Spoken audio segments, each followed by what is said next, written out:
Descobrir o Irão é viajar até à época dos primórdios da nossa civilização, quando o Império Persa dominava o mundo conhecido.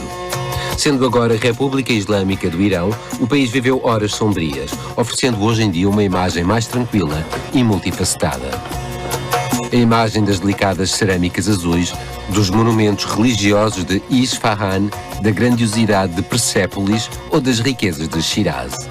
Aqui a hospitalidade não é uma palavra vã, e desde o fim das montanhas de Zagros até às portas do deserto, os iranianos abriram-nos as suas portas para um cenário magnífico.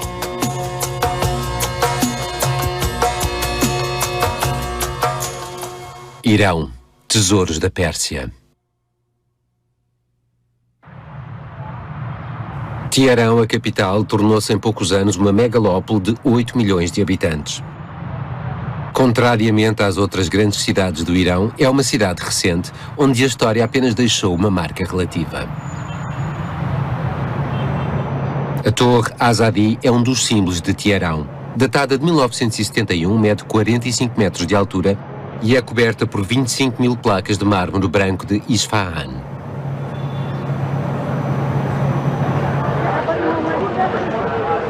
Persas, azeris, gilaquis ou ainda curdos, a população do Irão hoje em dia é o resultado de quase 5 mil anos de história, que remonta aos primórdios da Mesopotâmia. No coração do centro histórico de Teherão, o Palácio de Golestan é um dos conjuntos mais antigos de Teherão, construído originalmente pela dinastia Safávida na cidade histórica fortificada. Após a construção de extensões no século XIX, o palácio foi escolhido como residência real e sede do poder pela família dirigente Qajar.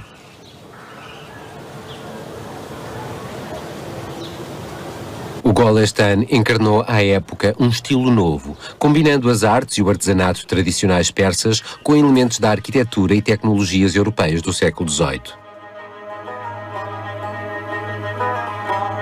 O Talar-e-Salam era o salão de boas-vindas, antes de ser a sala do trono. Esculturas de uma grande fineza acompanham um trabalho de ourives em pedras preciosas.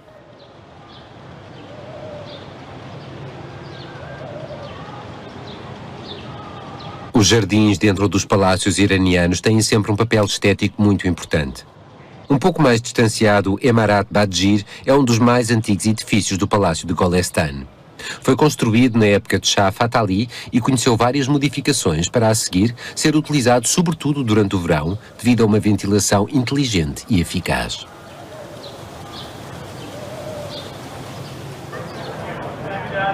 Muito perto, no centro da cidade, os acessos ao bazar estão sempre animados.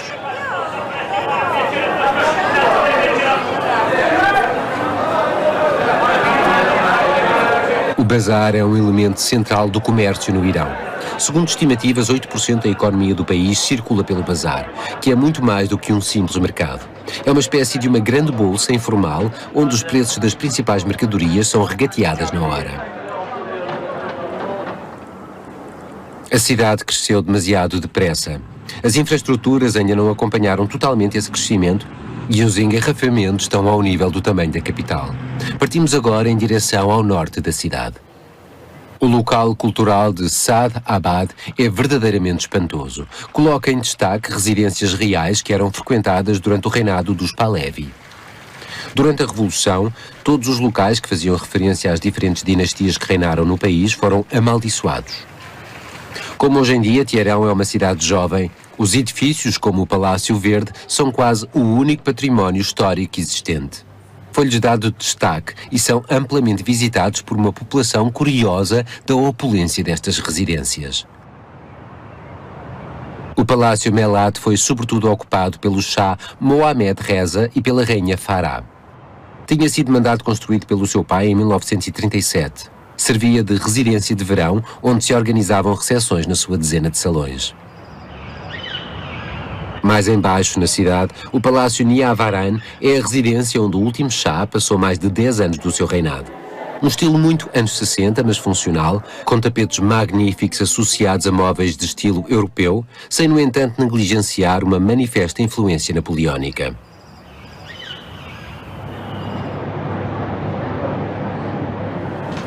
Nos bairros mais modernos, a lenta abertura que o país conheceu traduz também pelo aparecimento do café à europeia.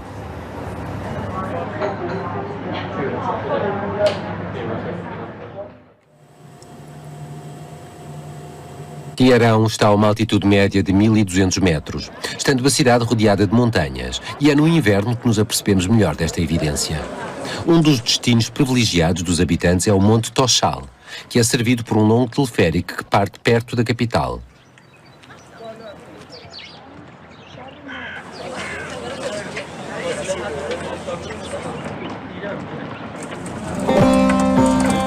Chegamos ao cimo em 2 troços e logo na primeira paragem o ambiente muda completamente. A neve e o frio estão bem presentes.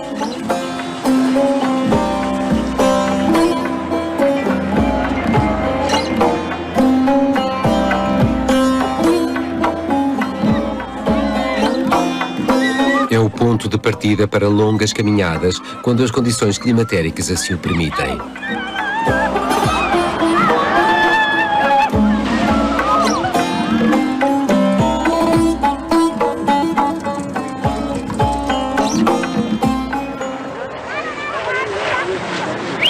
O cume do Monte Toshal situa-se a 3.964 metros de altitude, estando aí situada uma pequena estância de esqui.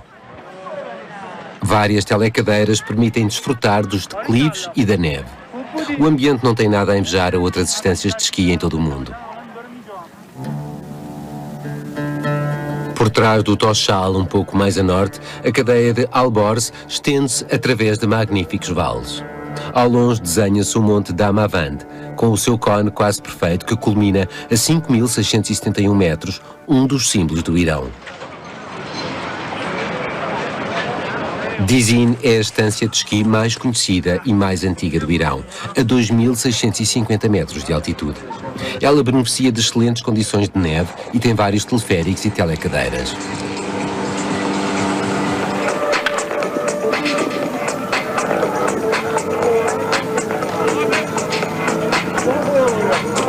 As pessoas vêm de Teherão aqui passar o dia. Durante o fim de semana, as pistas e a estância são muito procuradas.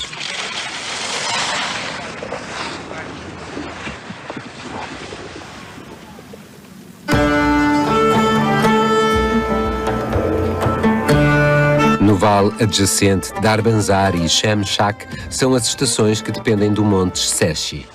Graças aos seus declives bastante acentuados, elas fazem um enorme sucesso.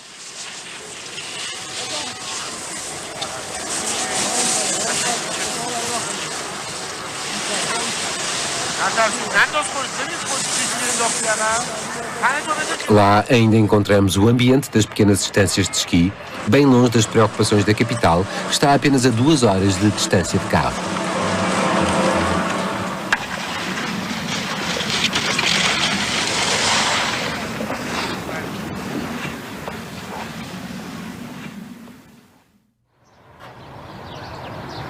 Apanhando a estrada em direção ao norte do país, encontramos a cidade de Qazvin, capital do Império Persa no século XVI.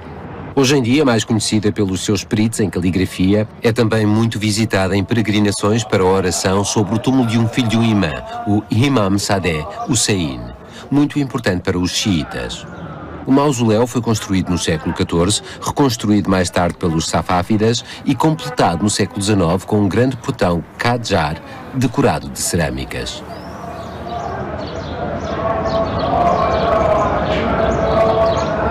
Os dignatários religiosos ou as pessoas bastante devotas têm o direito hoje em dia de, durante os funerais, se poderem aproximar do túmulo.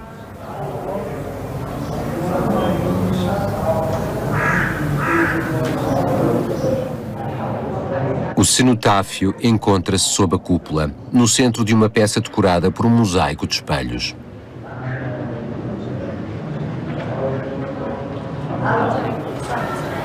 بکنم زنگ زدم با شما درسته؟ با شما صحبت. Continuando o nosso caminho em direção a norte, chegamos às praias do Mar Cáspio, uma região particularmente úmida onde se sente bastante a falta de sol. A pesca foi regulada pelas autoridades neste mês de maio, mas já terminou há algumas semanas. A época balnear ainda não começou. Junto ao porto de Anzali, o mais importante da costa norte, a atividade é constante.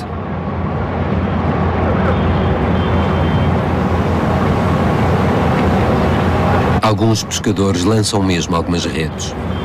Durante o período áureo, Anzali era também um lugar importante de produção de caviar. A visita ao porto em canoa a motor continua a ser uma atração.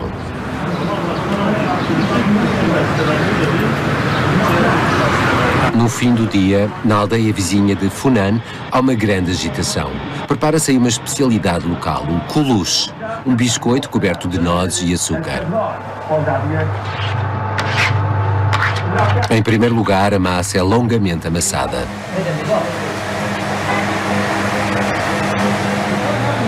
Depois prepara-se o biscoito, juntando ao mesmo tempo a massa de noz.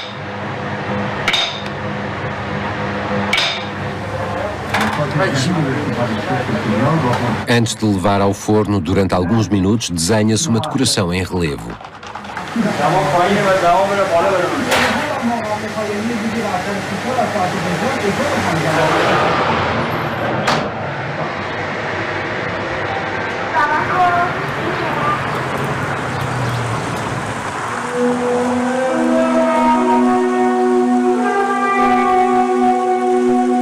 A região de Gilan é o grande celeiro do país. Graças à sua umidade, cultiva-se aí especialmente o arroz.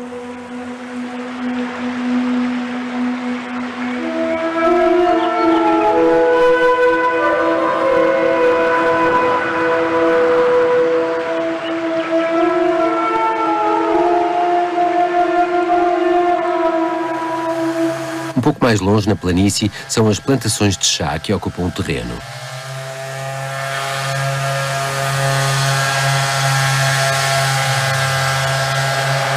As colheitas começaram desde o fim de abril.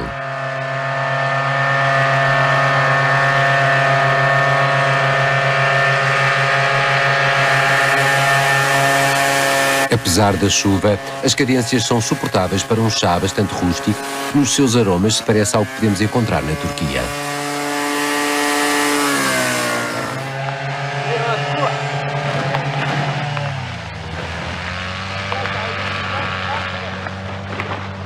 Ali Farzah trabalha por conta do proprietário destas terras e prepara os sacos que vão partir para a fábrica.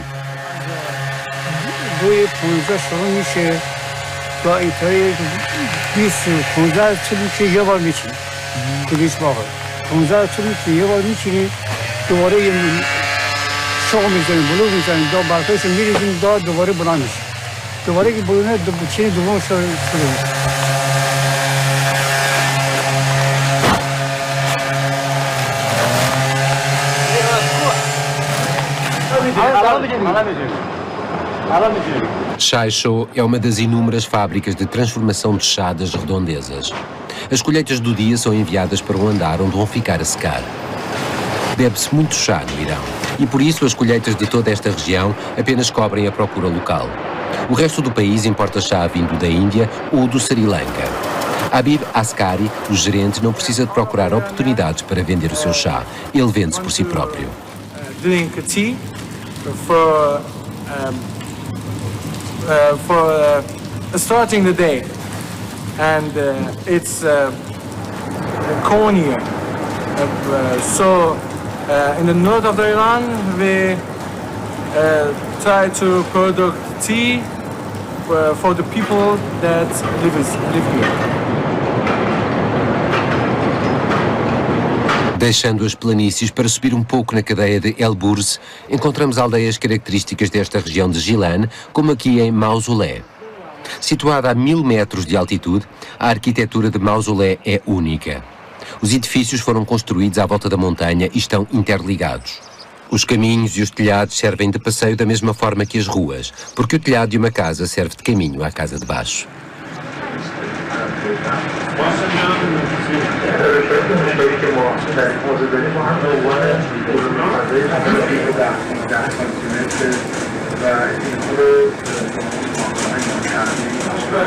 Aqui fala-se o Gilaki, o dialeto local que possui bastantes raízes caucasianas.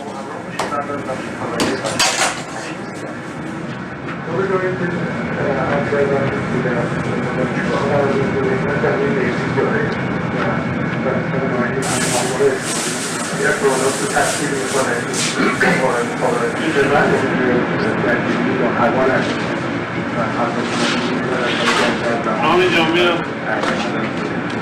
نه کشیدیم مثل چند روز قبل گذاشتم دست نکنه پایین اشکال نداره کالر باید اصلا. در حوزه هوافضا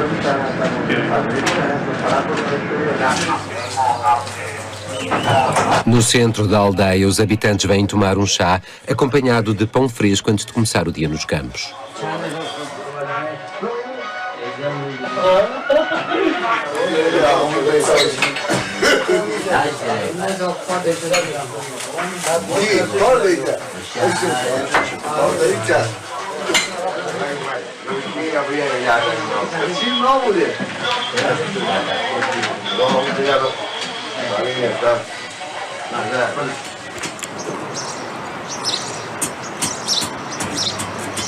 No último recenseamento estavam inscritos 550 habitantes divididos por 180 famílias.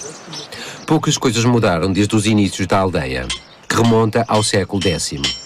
O ferreiro é um elemento particularmente ativo e ele ocupa-se de todos os utensílios utilizados nos campos vizinhos.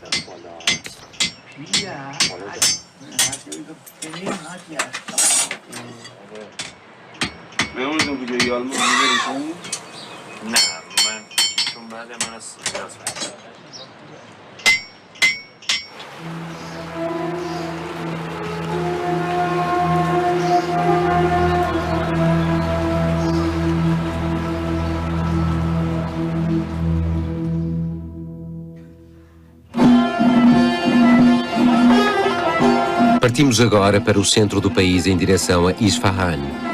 Desde há 3 séculos que esta ponte-barragem regula o rio e o ritmo de vida da cidade. Com os seus 24 arcos e 132 metros de comprimento, o Kadju é a ponte mais célebre do Irão.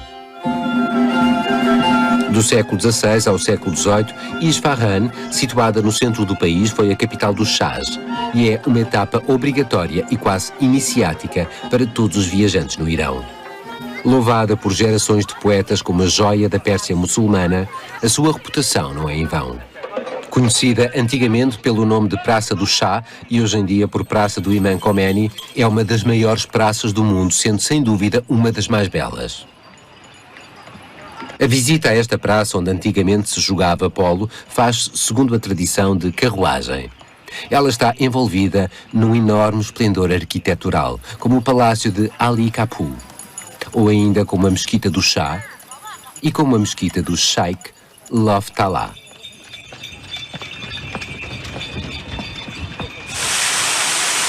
Concluída em 1619, após 16 anos de trabalhos, construída de uma forma pouco usual, sem minaretes e sem pátio interior, ela estava reservada ao uso pessoal da família real.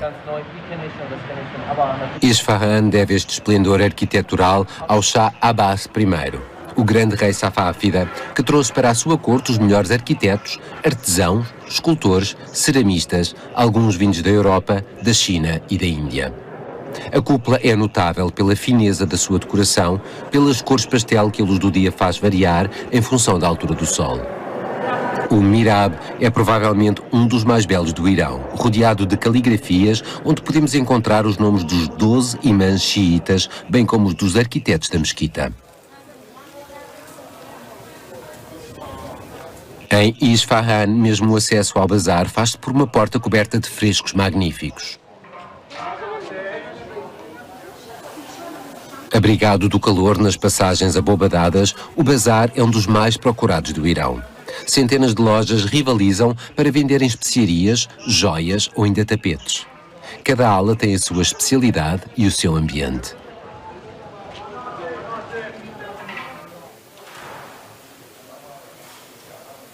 Numa ala mais restrita, ao abrigo dos olhares, os comerciantes de ouro e prata propõem joias finamente trabalhadas, incontornáveis num casamento.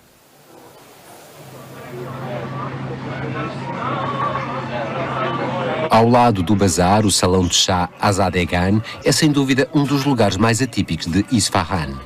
Objetos antigos foram acumulados por várias gerações da família Azadegan, tanto que se tornou um museu onde se fuma cachimbo de água.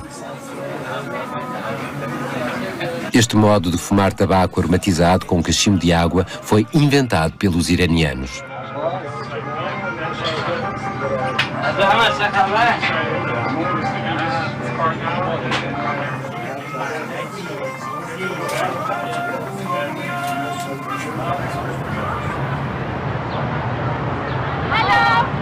O Shio Sepol é uma das outras pontes notáveis de Isfahan.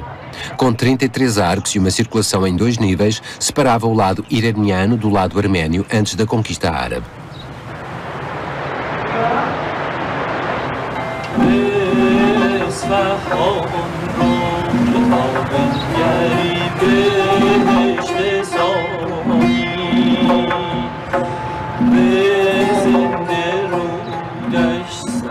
Do outro lado da ponte é necessário pedir ajuda a iniciados para descobrir um dos mestres de tapeçaria de Isfahan.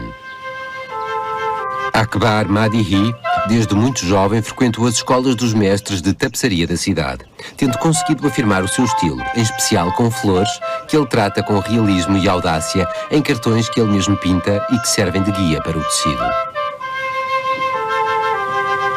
São necessários cerca de 80 cartões e mais de um ano de trabalho antes de passar ao fabrico.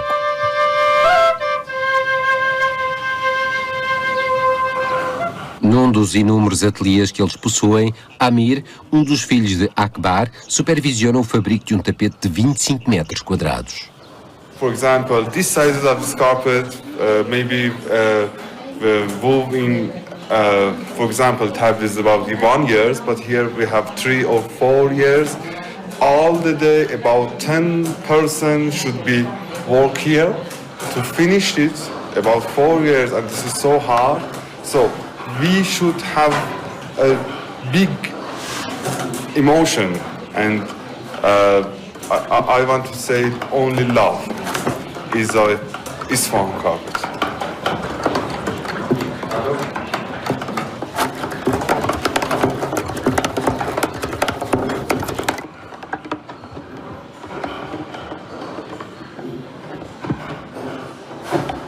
Todas as cores são obtidas a partir de tintas naturais.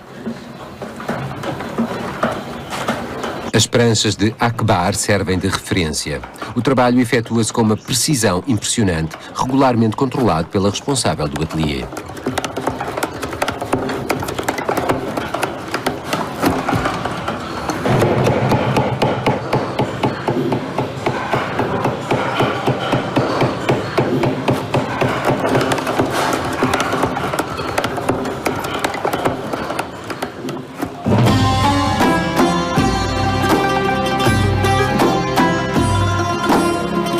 O resultado está à altura do esforço efetuado.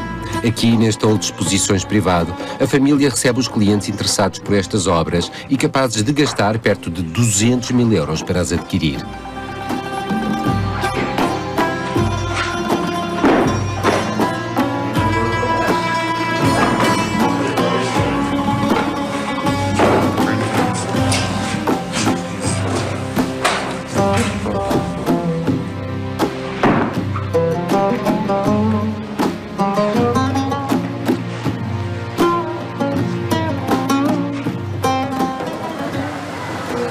Estamos de regresso à Praça Nag e Jahan, onde a mesquita de Jam Abbasi é uma das obras de arte da arquitetura persa.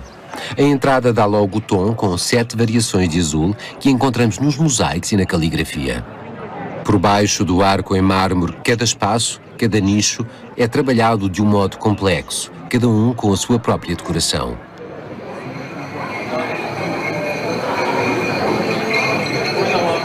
O Shah Abbas I iniciou os trabalhos em 1611 e só perto do final do seu reinado, em 1629, é que pôde começar a desfrutar do seu projeto espetacular.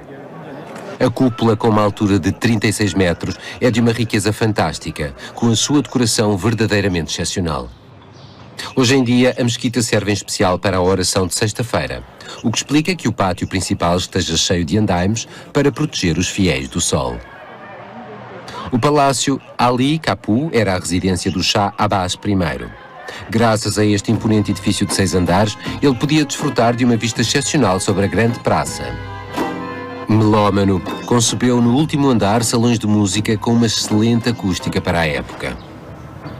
Mais recente, o palácio de Sheikh El Satoun serviu durante o reinado do Shah Abbas II como pavilhão de descanso e de recepção. As salas de cerimónias estão cobertas de frescos, exaltando a coragem dos soberanos persas, como aqueles retratados na vitória de Nadir Shah sobre os mongóis. Na cidade nada indicia do exterior a presença de um surkhané, ou seja, uma casa de musculação. Trata-se de uma arena, uma espécie de ginásio reservado aos homens. Aqui pratica-se luta e musculação. Esta ginástica herdada dos persas renovou-se. Todos os instrumentos utilizados referem-se a uma arma ou estão relacionados com a guerra. Os pesos variam entre os 5 e os 45 quilos.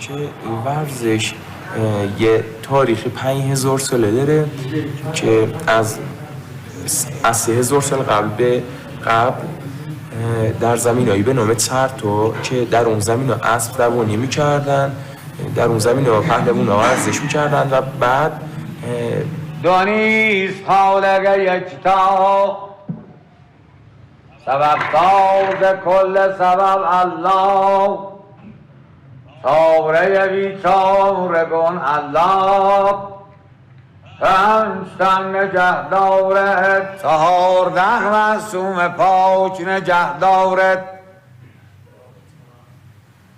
نیمه کلام الله مجید دخیل دخیل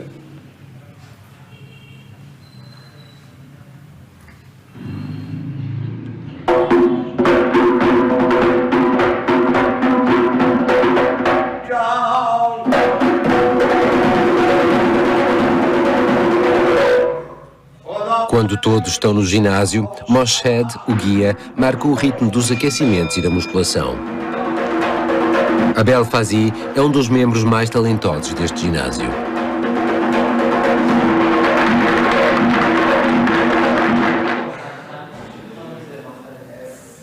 Noutro registro, o Museu da Música que acaba de abrir é o resultado de um trabalho meticuloso realizado por apaixonados. Eles conseguiram reunir mais de 300 instrumentos tradicionais da música persa, quer do património nacional, quer do património do folclore local.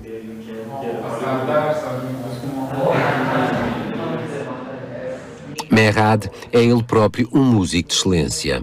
It's the first private music museum in Iran.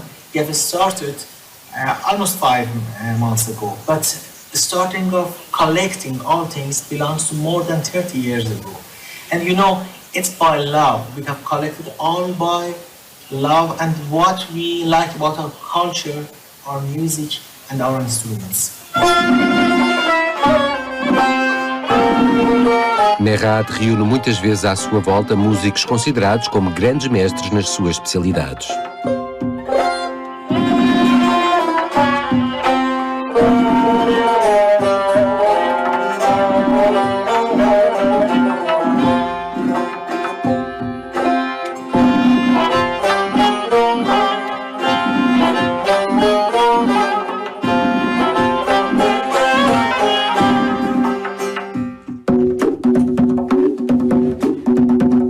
Javad, com o seu tombak, é de um virtuosismo e de uma sensibilidade espantosos.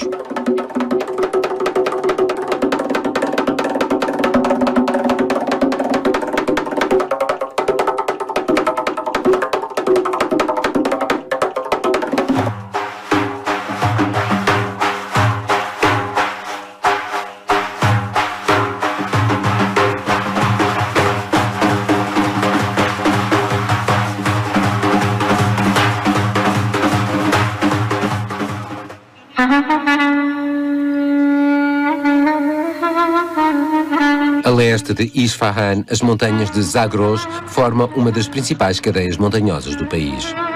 Estamos em pleno território Bakhtiar, a maior tribo nómada do Irão. Na aldeia de Shelgerd, a 2.300 metros de altura, as primeiras famílias acabam de chegar, vindas da sua zona de hibernação no Cuzistão.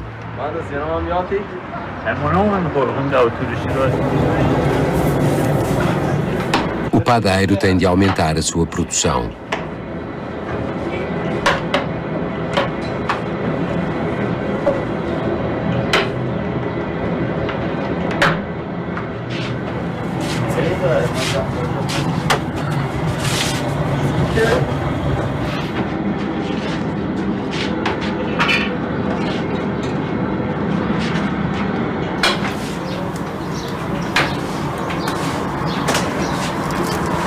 Os homens usam um chapéu de feltro preto e um casaco de lã bege com motivos negros.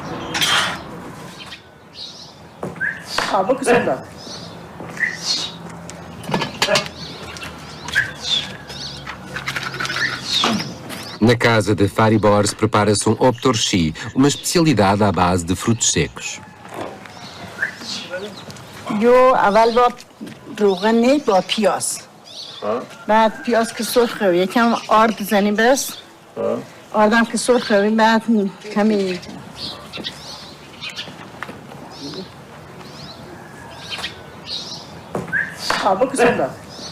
Assim que a temperatura se torna mais agradável, as famílias vivem na rua, após meses de inverno particularmente rigorosos. ترشیانم اضافه کنیم کاملا دیگه Os vales frequentados pelos Bakhtiars são imensos. Eles instalaram-se junto a um glaciar com o seu rebanho com cerca de 150 animais.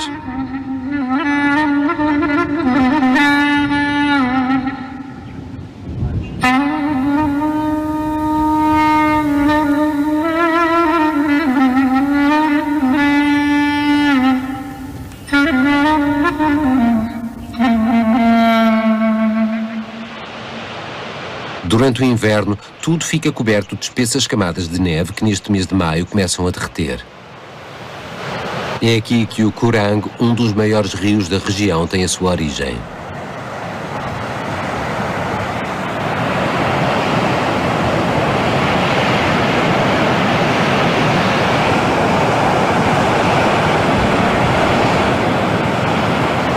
Em cima, vários cumes ultrapassam os 4.000 metros, estando ainda as maiores camadas de neve a começar a derreter.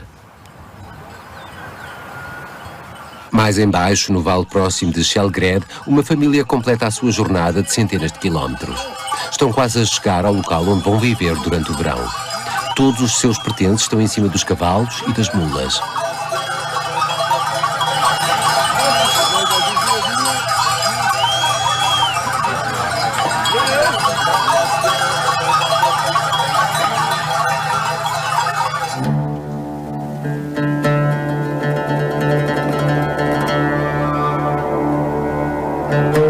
Eles vão instalar-se não muito longe da família de Davodi, da qual uma parte se fixou em Sharkord, uma aldeia situada mais embaixo no vale. O seu modo de vida é ancestral, mas o seu número diminui de ano para ano, quer seja pela pressão do governo que sempre desejou poder controlá-los, ou pelo aumento progressivo do nível de vida no Irão.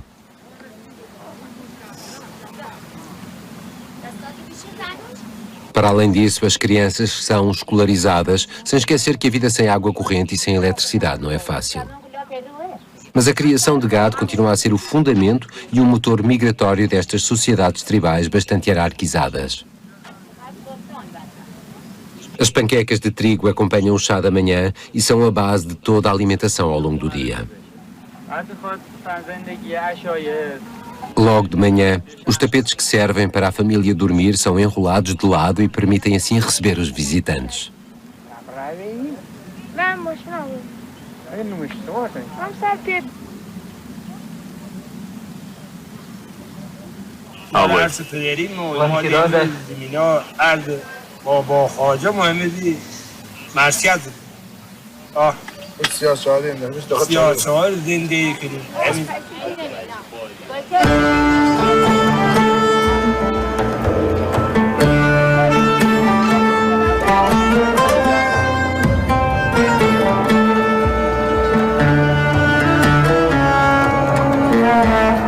São sobretudo os avós que estão agarrados a este modo de vida em plena natureza. Eles gostam muito deste espírito de liberdade próprio desta vida.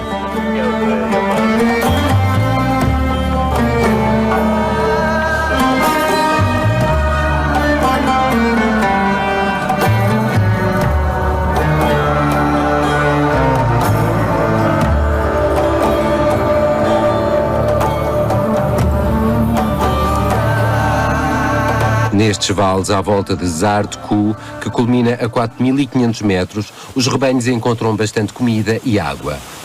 Muita dela vinda do degelo, fonte de inspiração para os pioneiros das barragens hidroelétricas no Irão, como esta que foi construída há 60 anos.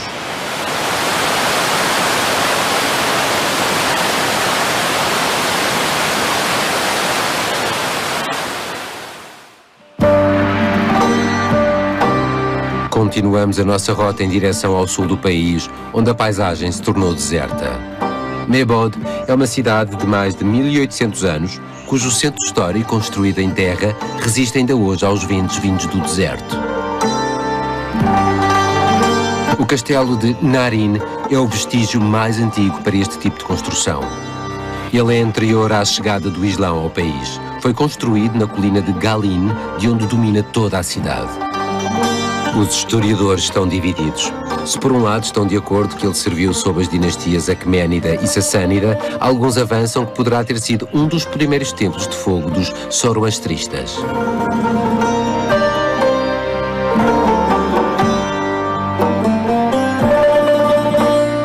À volta, encontramos vestígios de casas em terra que foram progressivamente abandonadas pelos habitantes para ir viver para edifícios mais modernos.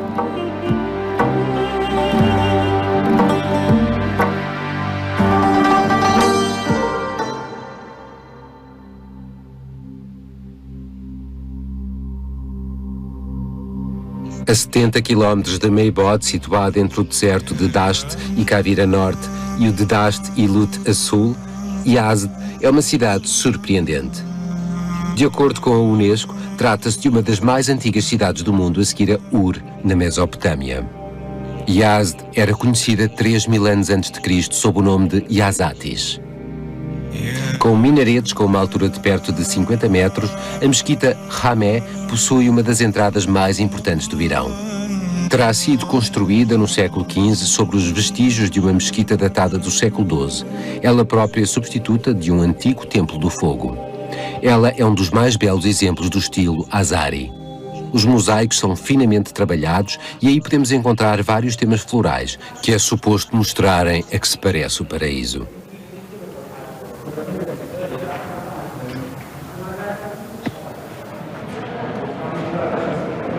A cúpula e o mihrab retomam também estas ilustrações através de mosaicos, onde vêm intercalar-se panos interiores de caligrafia.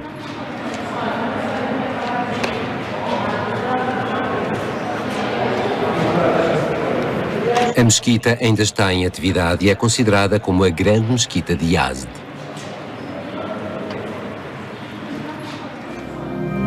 Na cidade velha, à volta da praça Farodan, tudo é muro em adobe ou em tijolo. Os telhados estão cobertos por dezenas de chaminés de ventilação, os badjirs, que captam os ventos e as correntes de ar, climatizando assim naturalmente as casas. Como na casa Lariha, construída no século XIII. Este edifício pertence a comerciantes ricos.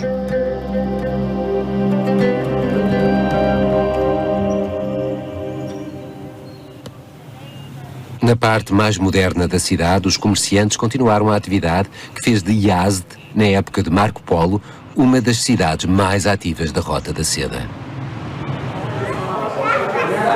Ag Khalife Ali Rabar é a pastelaria mais concorrida da cidade por causa dos seus baklawa.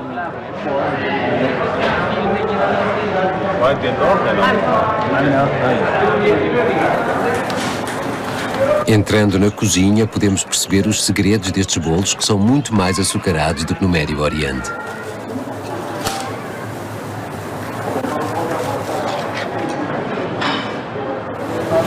باقلا و شکر، روغن، مغز پسته، بادون،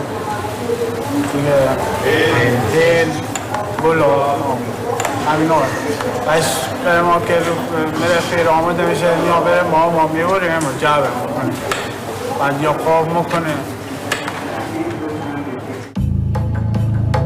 Yazd é uma cidade importante para os zoroastristas, uma das religiões mais antigas do mundo. Remonta a vários séculos antes de Cristo e foi a religião da Pérsia durante 4 séculos antes da conquista dos árabes. No Templo do Fogo, Os fiéis purificam-se em contacto com o fogo, cuja chama está acesa desde o início dos tempos. Outros locais importantes para os zoroastristas são as Torres do Silêncio. Em Yazd, elas situam-se fora da cidade. Após a morte, os cadáveres eram considerados pelos persas como objetos impuros, que não podiam ser colocados na terra, atirados ao fogo ou à água, sem conspurcar um destes 3 elementos. Só o cadáver do rei era divino e tinha direito a túmulo.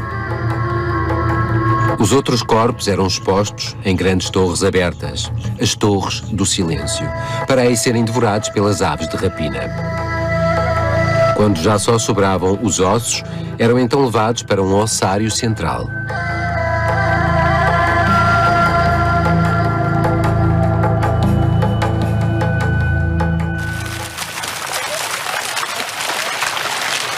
A presença do deserto não impediu Yazd de ter um sistema de irrigação astucioso e de poder manter jardins soberbos como este de Daulat Abad.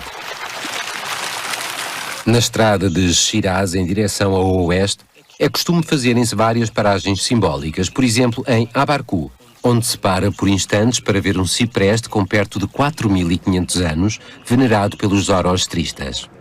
Ou ainda em Passar Gadai, para ver o túmulo de Cyrus II, que nos leva até 559 a.C., a época em que ele fundou o Império Arquemênida. Nags e Rostam é outro local impressionante, com 4 túmulos reais arquemênidas rupestres, cruciformes, com imensos baixos relevos. Um destes, de acordo com as inscrições que apresenta, seria o túmulo de Darius I. Os 3 outros túmulos que se encontram ao lado de Darius I são o de Xerxes I, Atarxerxes I e Darius II.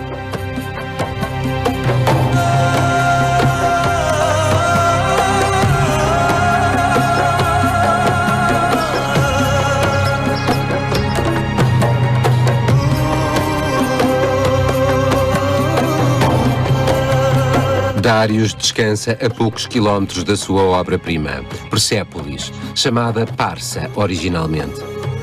Em 515 a.C., o seu fundador, Darius I, conseguiu maravilhas para a edificar. Sobre 13 hectares, fez uma sucessão de palácios com salas enormes de madeiras raras, paredes cobertas de ouro, mármores em profusão, pedras preciosas e durante 200 anos os sucessivos reis celebraram o seu reinado sobre um império que se estendia do Tigre ao Nilo, podendo mesmo observar as margens do Indus na Etiópia durante o seu apogeu.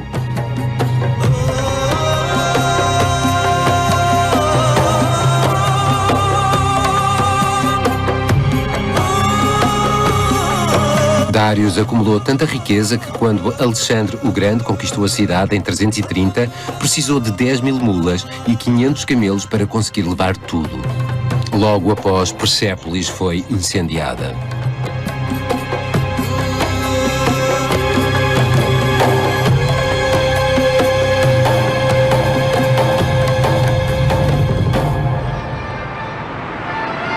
Efêmera capital da dinastia Send no século XVIII, Shiraz é um outro oásis de verdura e de cultura no sul do país.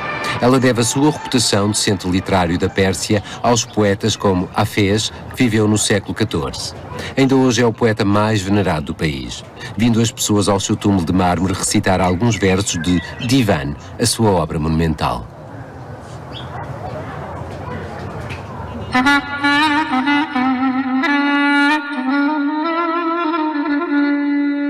Mais embaixo, no centro da cidade, a mesquita de Nasir ol-Molk parece, à primeira vista, um local de culto bastante tradicional, mas ela esconde um magnífico segredo cheio de cores.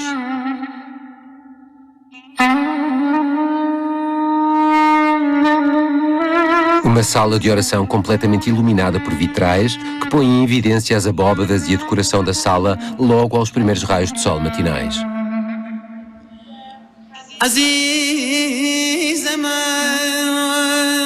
Esta mesquita xiita foi construída no final do século XIX, sendo chamada a Mesquita Rosa, por esta ser a cor dominante das suas decorações interiores.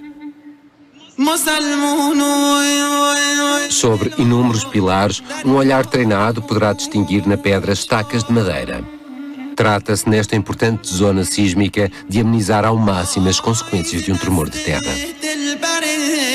Os temas florais fazem muitas vezes referência a artistas europeus, conseguindo mesmo distinguir algumas igrejas. Segundo o pensamento persa, o jardim representa o paraíso na terra. O de Eram é o exemplo de um dos mais frequentados. Lagoas e arbustos de rosas selvagens estão presentes num palácio Kadjar do século XX, com uma fachada luxuosa, ornada por caligrafias e pinturas de animais selvagens.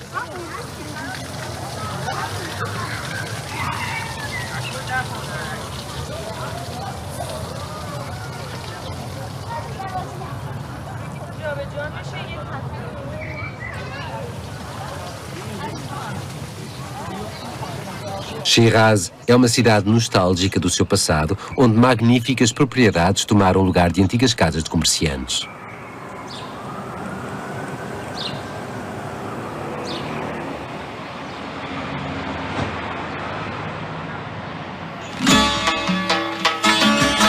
Em pleno centro da cidade, a cidadela de Karim Khani foi construída por iniciativa do primeiro rei da dinastia Zand.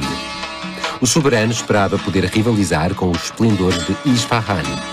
Na verdade, Karim Khani confiou em 1766 a alguns dos melhores arquitetos do país a realização de trabalhos que foram concluídos em poucos anos. A cidadela tornou-se num dos palácios reais dos soberanos Zandes, antes de ser transformada em prisão pelo primeiro Pahlavi, o Shah Reza. No centro do castelo, Gholam Ali perpetua a tradição de marcenaria bastante em voga na época. Ele tem o título de doutor nesta arte que exige bastante precisão e paciência. Se no passado as pessoas se serviam destas peças para serviço durante as recepções, hoje em dia elas são consideradas como obras de arte e é-lhes dado bastante mais valor.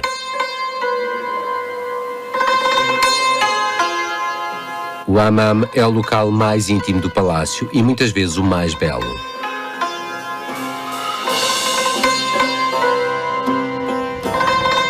Na zona velha da cidade, as ondulações dos telhados indicam que estamos no bazar. Sempre durante a dinastia Zand, a ambição dos soberanos era fazer de Shiraz um local importante de trocas e de comércio. Mas assim que os Qajars tomaram conta da cidade para transferir a capital para Teherão, a influência de Shiraz diminuiu consideravelmente.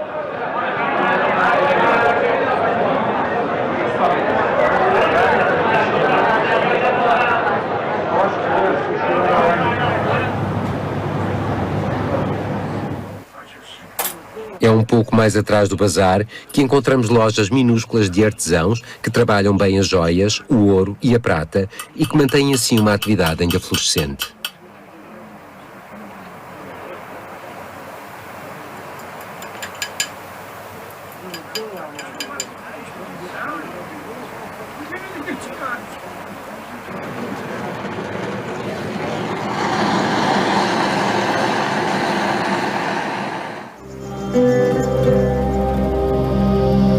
O Shah-e-Cheragh é um dos locais sagrados do xiismo no Irão. É ao mesmo tempo um mausoléu e uma mesquita imensa. É ali que repousa Mir Hamad, um dos irmãos do Imã Reza, morto durante o califado Abbasside numa guerra de religiões. Transformado em lugar de peregrinação a seguir ao século XIV, o local foi várias vezes restaurado e aumentado devido aos numerosos terremotos sofridos.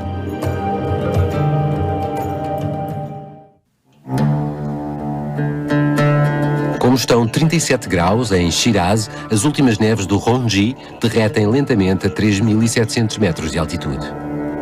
Estamos a poucas horas de carro da maior cidade do sul, em território Qashqai, a outra grande tribo nómada no Irão.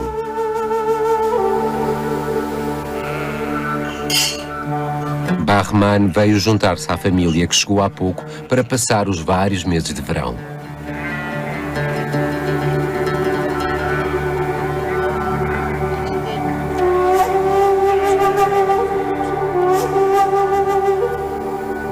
My tribe, the name is Qashqai. My family, 6 months live in winter place, 6 months live in summer place. My family around 700 kilometers moving. everything by food. And my language is Turkish. This area, the name is the mountain. The name is Zonj. This year, around 25 family live in the tent. My family have around 200 sheep and goats. And the nomad, the woman, horse and gun is very important. Assim que o calor vier para ficar, os homens irão levar os rebanhos cada vez mais alto, onde as reservas parecem ser inesgotáveis. O seu pai não se cansa de contar aos visitantes o seu longo périplo desgastante para atravessar cumes e vales num ritmo acelerado. Para festejar a sua chegada, ele pede ao seu filho para ir matar uma cabra para o almoço.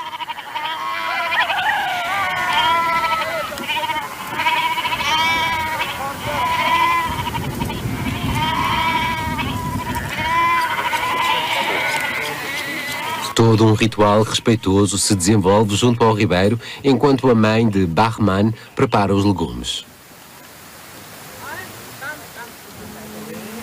Eles falam turco entre eles e o seu canto possui também sonoridades pouco habituais no sul do Irão.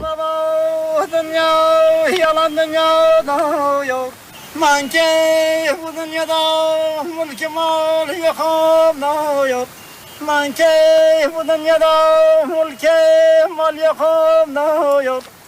Yerler geçmiş dağlar biyabanla yok.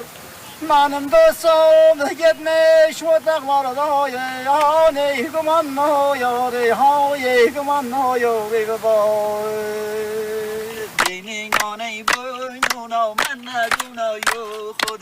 Me hale hayna hayna hale hayna.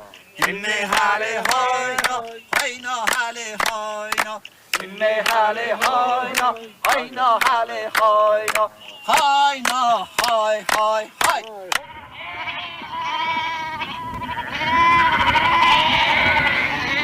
A condução do rebanho exige uma organização enorme para juntar e classificar os animais.